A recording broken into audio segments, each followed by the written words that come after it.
Just one. Hi, it's the Stu Levitan experience.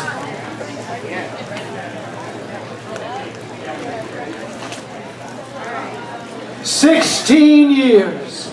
16 banners united over the field where the Good Shepherd grieves. Desperate men and desperate women divided, spreading their wings neath the falling leaves. Fortune calls. I step forth from the shadows to the marketplace. Merchants and thieves hungry for power. My last deal's gone down.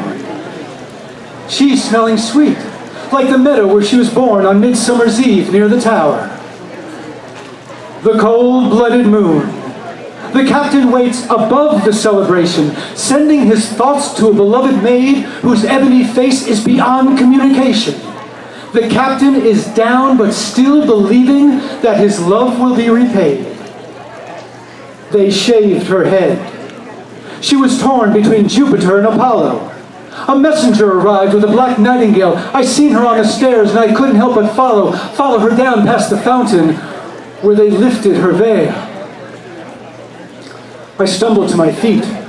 I rode past destruction in the ditches, with the stitches still mending neath that heart-shaped tattoo.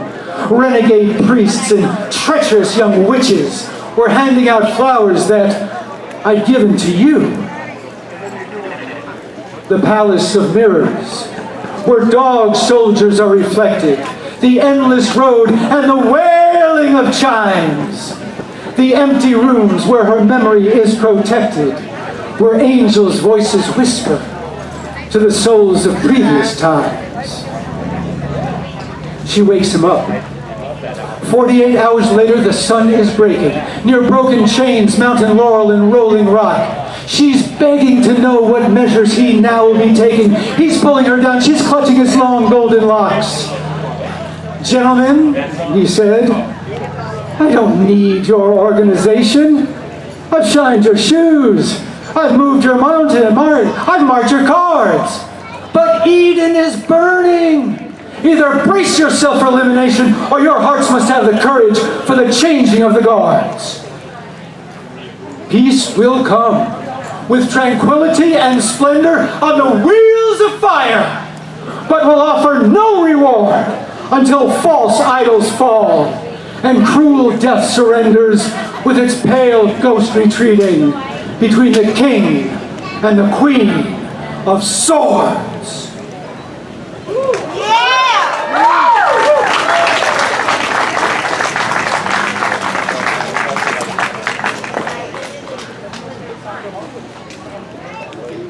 There's a long-distance train rolling through the rain. Tears on the letter that I write. There's a woman I long to touch, and I'm missing her so much. But she's drifting like a satellite. There's a neon light ablaze in that green smoky haze, and laughter down on Elizabeth Street. A lonesome bell tone in a valley of stone, where she bathed in a stream of pure heat. Her father'd emphasized, "You got to be more than streetwise." And he practiced what he preached from the heart. A full-blooded Cherokee, he predicted to me just exactly how the troubles would start. There's a babe in the arm of a woman in a rage, and a long-time golden-haired stripper on stage as she winds back the clock and turns back the page of a book that nobody can write. Oh, where are you tonight? The truth was obscure, too profound and too pure. To live it, you had to explode. And in that last hour of need, we entirely agreed sacrifice was the code of the road. I left town at dawn with Marcel and St. John, strong men belittled by doubt. I couldn't tell her what my private thoughts were, but she had a way of finding them out. He took dead center aim, but he missed just the same. She was waiting, putting flowers on the shelf.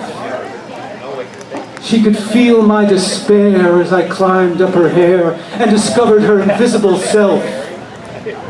There's a lion in the road. There's a demon escaped. There's a million dreams gone. There's a landscape being raped.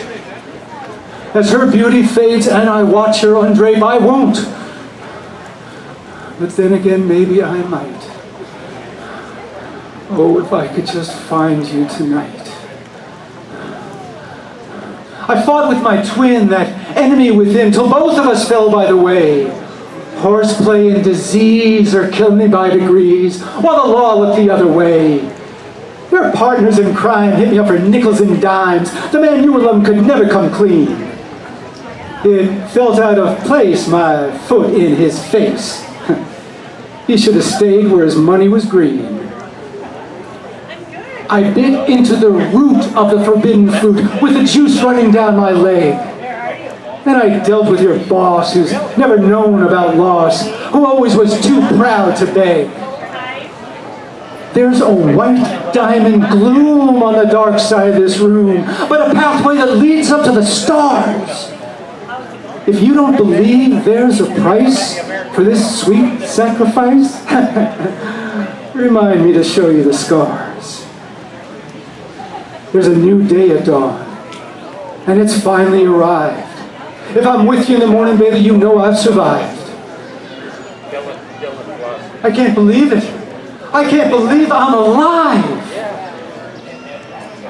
But without you, it doesn't seem right. Oh, where are you tonight?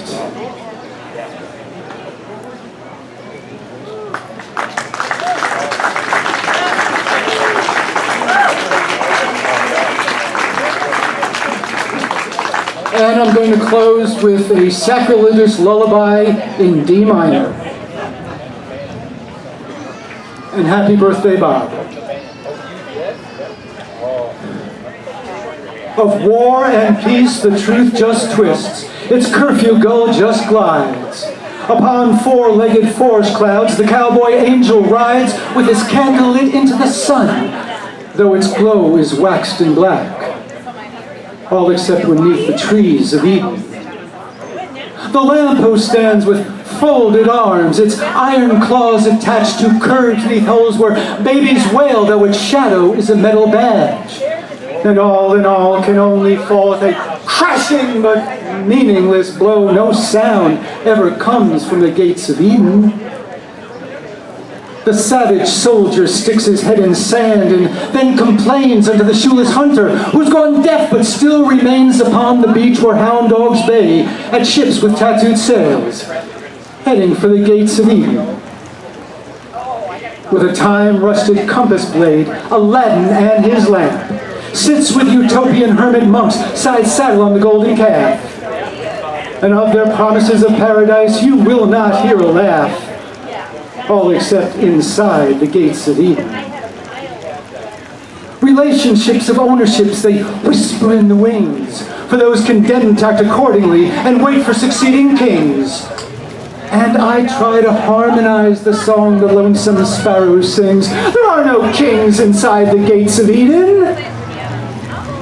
The motorcycle Black Madonna two-wheeled gypsy queen and her silver-studded phantom cause the gray flannel dwarf to scream as he weeps at wicked birds of prey who pick up on his breadcrumb sins. There are no sins inside the gates of Eden. The kingdoms of experience, in the precious winds they rot, while paupers change possessions, each one wishing for what the other has got. And the princess and the prince discuss what's real and what is not. It doesn't matter inside the gates of Eden.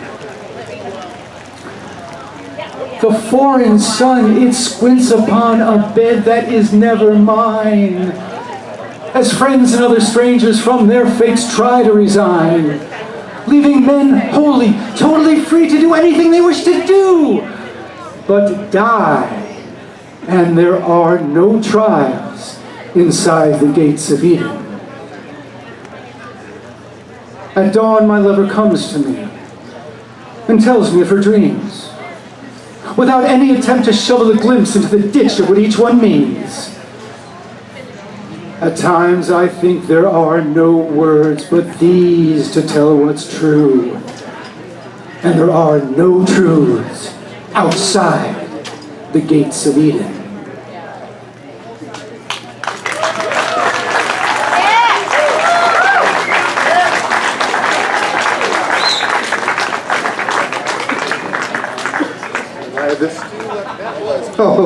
That was the Stu Levitan experience, folks.